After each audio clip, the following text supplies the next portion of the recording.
As duas protagonistas são Fujino e Kyomoto. Agora note algo curioso. Ao shippar, ou melhor, ao combinar os nomes das duas personagens, temos Fujimoto, que é exatamente o sobrenome do autor da obra. Coincidência? Vem comigo porque eu acho que não.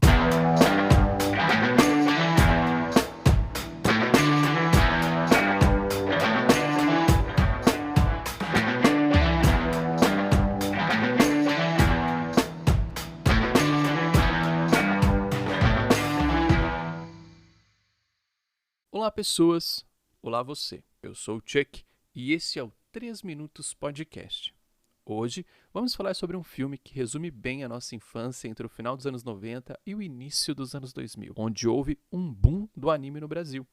Com o crescimento exponencial das revistas de anime e, consequentemente, o mangá, e a mudança na percepção cultural a respeito do Japão, como bem resumem a professora Nancy Naomi Ueda e Leiko Matsubara Morales, no artigo A Presença da Mídia na Socialização Contemporânea dos Jovens. Nós, naquela época, não só estávamos apaixonados por mangás, como também produzíamos, ou melhor, reproduzíamos até a exaustão, diga-se de passagem. Havia até uma certa competição entre os correligionários. Quem desenhava o quê, qual técnica estava usando e assim por diante. Nós produzíamos fanzines amadores sobre nossos animes favoritos. O meu era sobre Pokémon e Dragon Ball, mas acabava falando sobre outros para atrair mais pessoas, pois nesse período, muitas das descobertas sobre novos animes e mangás aconteciam nas bancas de jornal, nas locadoras e através da recomendação dos amigos e conhecidos. Havia uma verdadeira comunidade em torno do mangá. Por isso, ao assistir o filme em questão, de cara rolou uma afinidade. O filme explora a influência do mangá na socialização, junto com a família e a escola, desempenhando um papel crucial na vida dos jovens. Muitos dos meus amigos de hoje eu não os teria se o interesse por mangá não fosse nossa primeira ligação. E neste filme, encontramos Fujino, uma aluna do 4º ano que publica uma série de tirinhas no jornal escolar, bem próximo de como fazíamos com os nossos fanzines. Ela recebe ótimas críticas dos colegas de sala, o que aumenta o seu ego.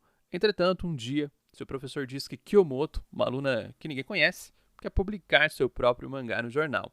Isso gera um grande conflito e também uma grande amizade. O filme é baseado no mangá One Shot de Tatsuki Fujimoto, mais conhecido por Chainsaw Man, e no filme, a mente por trás dessa adaptação é de Kiyotaka Oshiyama, de Devilman Crybaby. Ele assina a direção, o roteiro adaptado, além de ser o cenógrafo e design de personagens. No elenco, temos Yumi Kawai, de É um Filme de Verão, Mizuki Yoshida, de O Caroço no Meu Peito, e Oishiro Saito, de Meu Nome é Chihiro. Então, sem mais delongas, vamos falar sobre Look Back, pois eu só acredito no que pode ser dito em 3 minutos.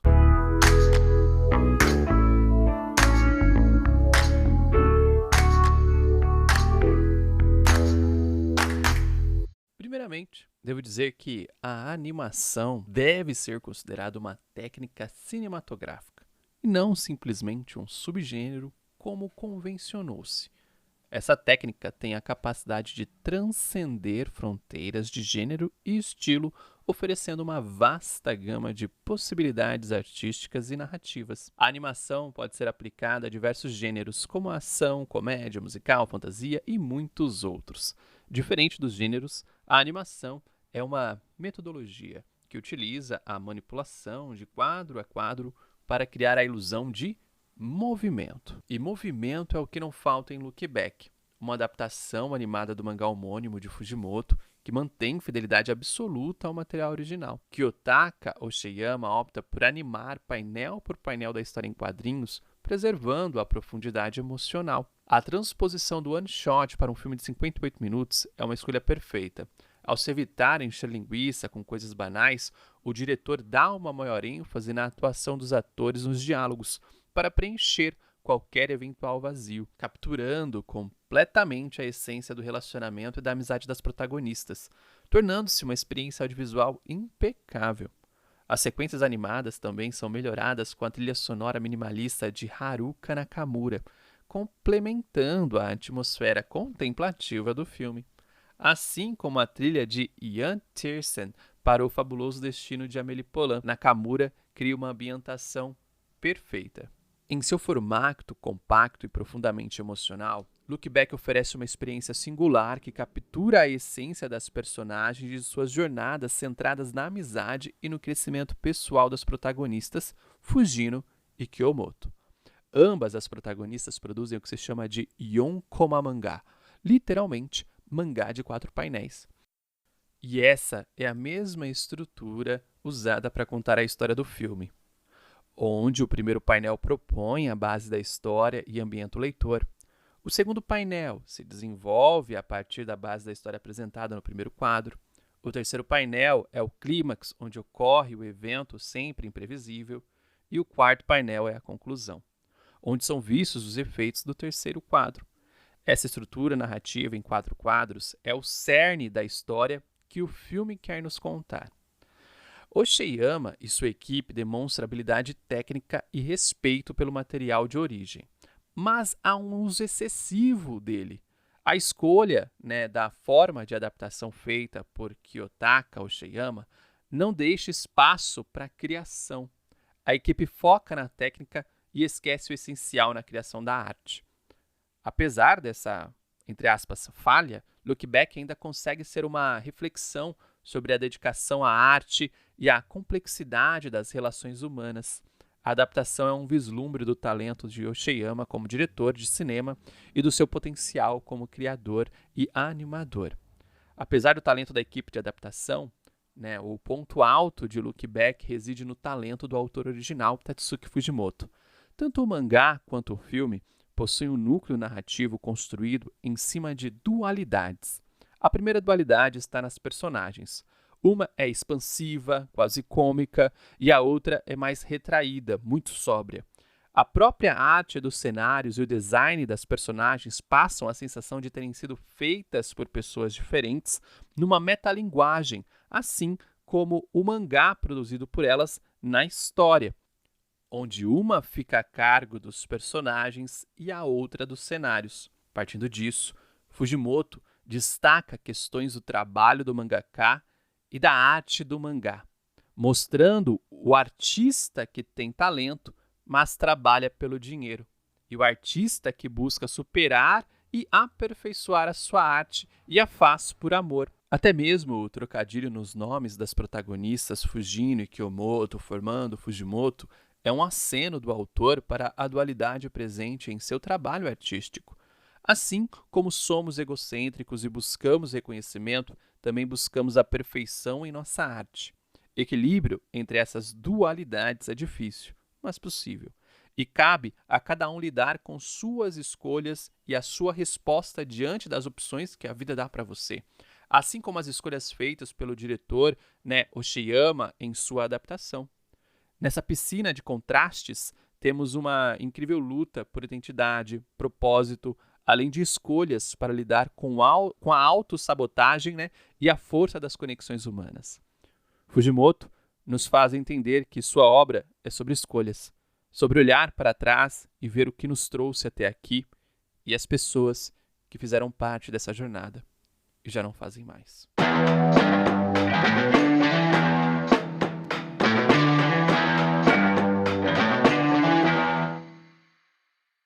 Bonus Track! Bom, nesse bonus track eu quero retomar uma discussão iniciada anteriormente aqui no Cinescrito. Na publicação anterior a esse podcast, eu publiquei um texto chamado A Mulher Morre na Geladeira. Neste texto, eu apresento o conto A Mulher Morre, de Aoko Matsuda, e traço um paralelo com a lista Mulheres na Geladeira, de Gayle Simone. Além disso, discuto também 22 filmes em que mulheres são subrepresentadas.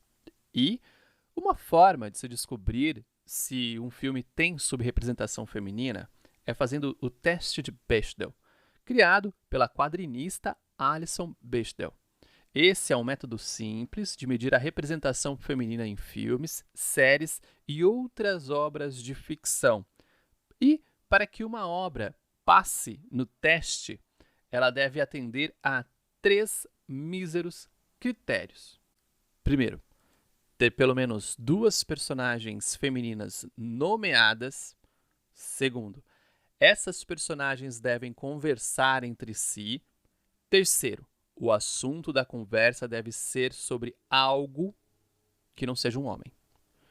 Embora o teste tenha limitações e não meça a profundidade ou a qualidade da representação feminina, né, ou o que é arte, ou enfim, ele serve como um indicador inicial para refletir sobre a presença do papel das mulheres nas narrativas. Um exemplo, o filme Look Back atende a esses critérios. Ele apresenta 2 personagens femininas nomeadas Fujino e Kyomoto.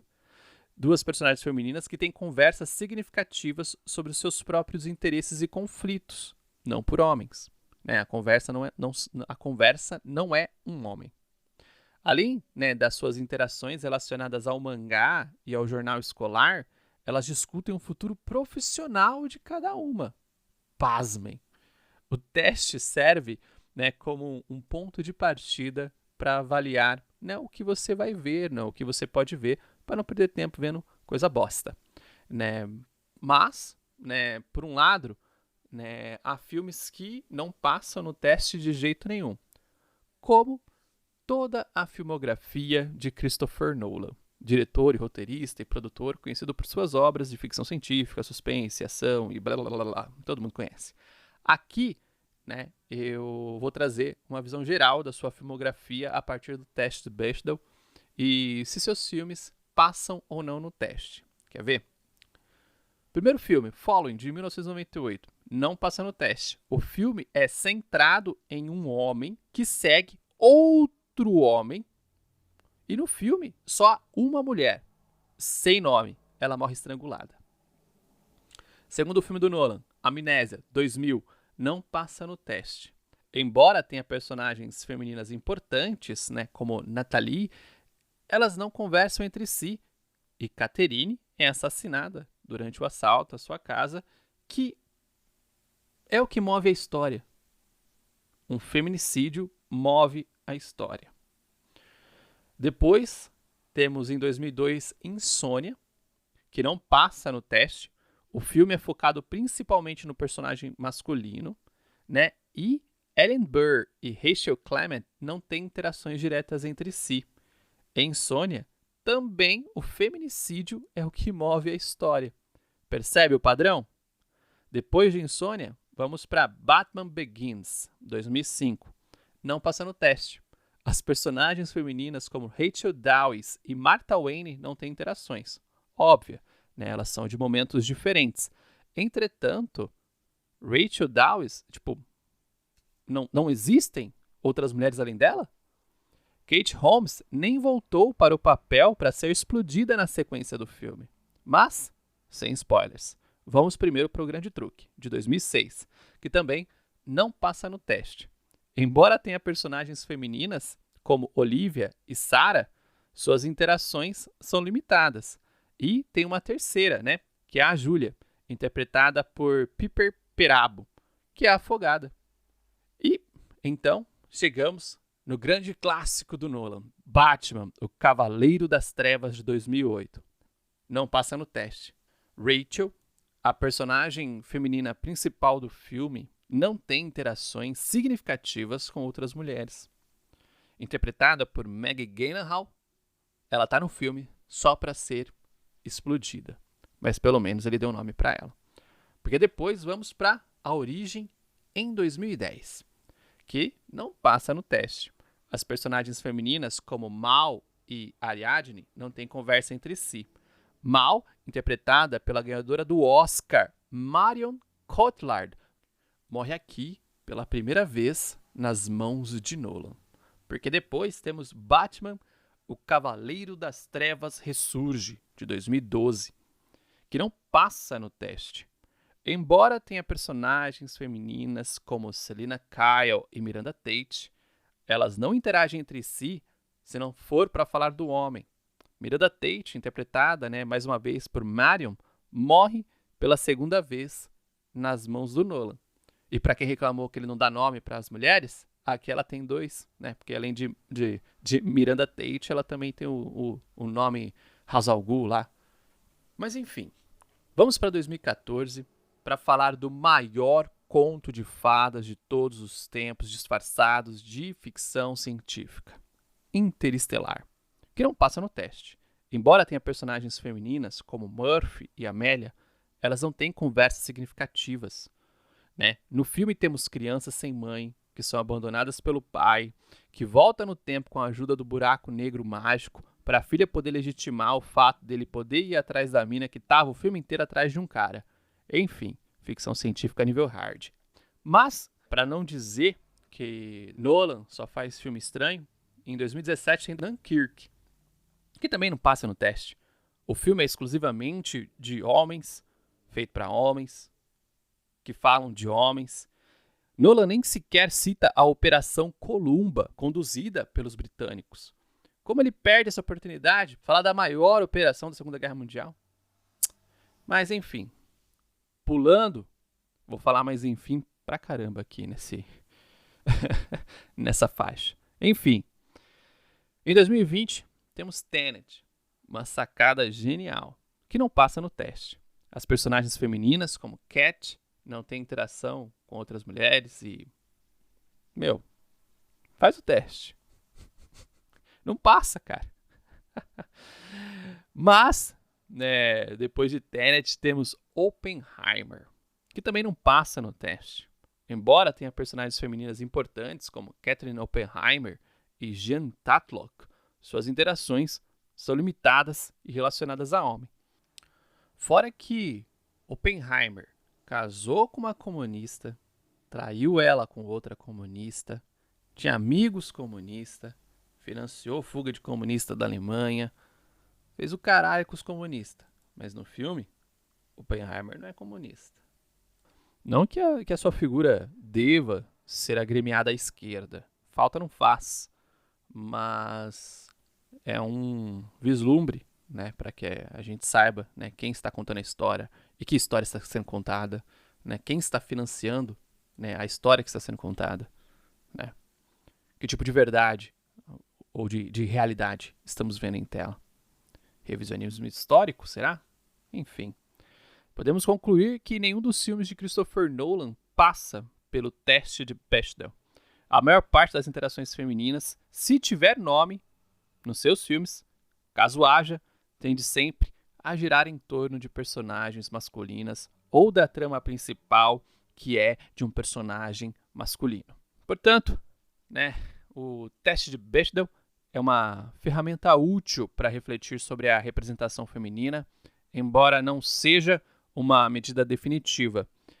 O teste evidencia uma certa misoginia presente nas obras que não passam no teste. Ficou claro ou ficou confuso? É isso. Como diria Tim Maia, faça o teste.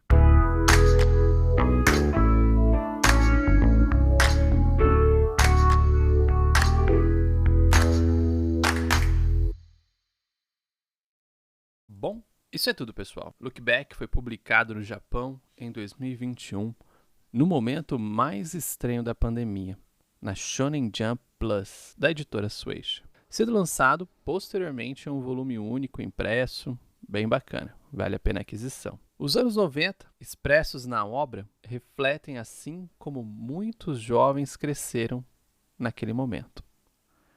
Esse período foi um terreno fértil para novas formas de expressão artísticas, como os mangás de Fujimoto, que optou em deixar de lado, né, na maioria das suas obras, os protagonistas masculinos, dando protagonismo para personagens femininas.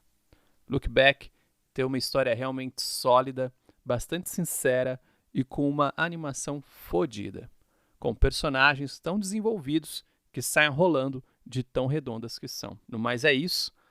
Parte do filme também, né, eu não citei, se passa na região de Yamagata, assim como outra obra que já passou por aqui. Assim também, como o citado Pokémon já passou, os anos 90 também serviram de base para a crítica do excelente filme Midnight. E sobre os filmes de Christopher Nolan, Amnésia, né, o melhor Memento, foi discutido no programa Pizza, Cinema e um Sábado à Noite. Vou deixar links na publicação deste podcast no site cinescrito.com. Além também dos artigos A Mulher Morre na Geladeira, O Boom do Anime, né, de Matsubara e Ueda, e também O Fabuloso Destino de Amélie Poulain. Citado no programa de hoje, ele foi analisado no artigo O Diabo Está nos Detalhes. Como eu disse, link na descrição. E se você gostou ou não deste episódio, aproveite para mandar seus comentários, dicas e sugestões para que possamos continuar produzindo nosso conteúdo e, quem sabe, expandir nosso projeto e finalmente aumentar nossa periodicidade e relevância. Acesse cinescrito.com e vá até a página Apoie. Lá há várias formas de contribuir ou, se preferir, colabore compartilhando o 3 Minutos Podcast e o Cinescrito para que assim possamos crescer de forma natural e orgânica, falando sempre mais sobre cinema, pois um filme não acaba quando termina. Até mais, mantenha-se à esquerda e hidrate-se.